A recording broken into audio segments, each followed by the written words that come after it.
So, you just brought a new puppy home.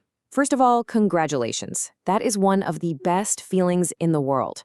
But now you're probably looking at that little fluff ball, and a big question is popping into your head. Should I get pet insurance? Well, let's dive into it and figure out if it's the right move for you and your new best friend. To really get why this is such an urgent thing to think about, let's just start with a pretty harsh reality. A veterinarian's sister called her, just sobbing. She'd had her new puppy for only 3 weeks, and the emergency vet had just given her 2 options. That's it. 2. Surgery or watch him die. There was no third choice. And the cost to save that little puppy's life? $4,200. Now that's a number that would put almost any of us in a terrible, heartbreaking situation. So that's the story of Scout, a 14-week-old golden retriever who, well, did what puppies do. He swallowed a sock. His owner, a middle school teacher, had to put that entire $4,200 bill on a credit card. It took her the next 2 years to pay it off, with all the interest. All for one tiny, curious mistake. Scout's story, as dramatic as it sounds, is sadly not that unique. And that's what we mean by the real cost of cute. It's not just the food and the toys, it's those completely unexpected emergencies that happen when a puppy's curiosity just gets the better of them. So why are puppies such a high risk? Well, for starters, they're little accident magnets. They're always eating something they shouldn't or jumping off furniture they have no business being on. Their immune systems are also still developing, making them more vulnerable. But the most crucial point on this list, the real game changer, is this: the clean slate. When you insure a healthy puppy, there are no pre-existing conditions to exclude. It is a one-time opportunity to get coverage for almost anything that could happen in their entire life. And this isn't just theoretical. I mean, look at these numbers. These are real-world costs. Scout's little sock incident, that falls right under foreign body surgery. A broken leg can cost you up to $6,000. These are the exact surprise bills that insurance is designed to protect you from. In fact, if you're thinking, oh, that won't happen to my puppy, research from PetMD says there's about a 1 in 3 chance your pet will need emergency vet care in any given year. 1 in 3. Over a dog's whole lifetime, the odds of facing at least one of these major expenses are incredibly high. So how do you manage a risk like that? Well, this is where puppy insurance comes in. But to really understand how it works, you have to know the single most important concept in the entire industry. And that concept is the pre-existing condition. It means any health issue, no matter how small, that gets noted in your puppy's vet records before your insurance policy kicks in. Once something is labeled pre-existing, it's pretty much excluded from coverage forever. That's it, which is why, as you can see, timing is everything. This timeline shows you just how fast that window of opportunity closes. The perfect time to enroll is between 8 and 12 weeks old, right after you bring them home, but before their first big vet visit. For example, a new lab puppy went to his first checkup, and the vet noted a slight heart murmur.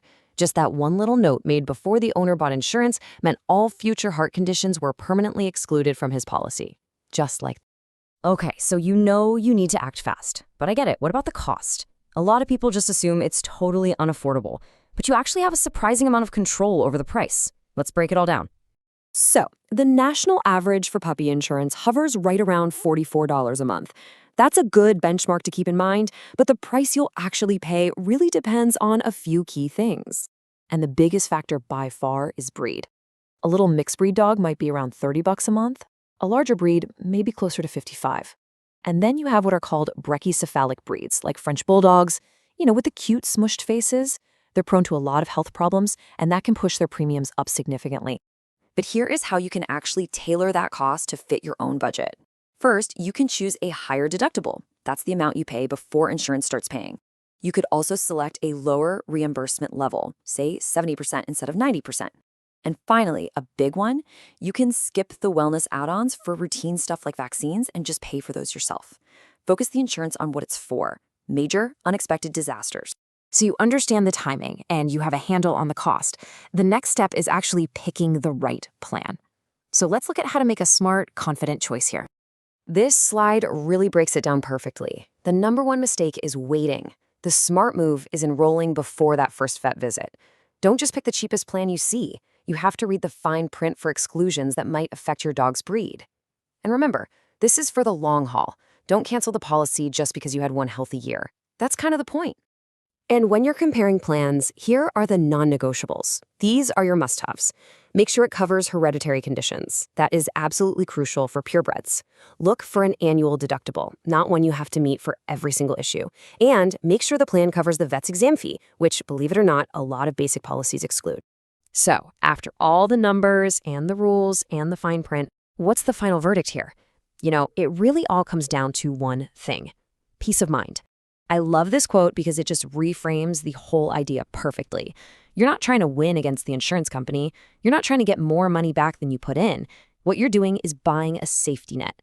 You're paying a predictable monthly amount to eliminate the risk of a catastrophic, unpredictable bill that could ruin you financially.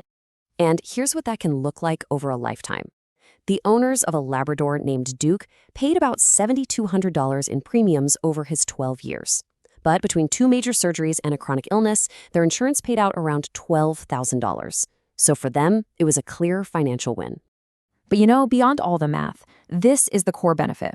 It's about being in that emergency room with your puppy and they're hurting, and you can look at the veterinarian and say, do whatever it takes, without that crushing weight of the cost dictating your decision for you. And ultimately, that's the question this all comes down to. By thinking about this now, right at the very beginning of your journey together, you get to decide what that moment is going to look like. Will it be a decision based on the best medicine available, or will it be a decision based on what's in your bank account?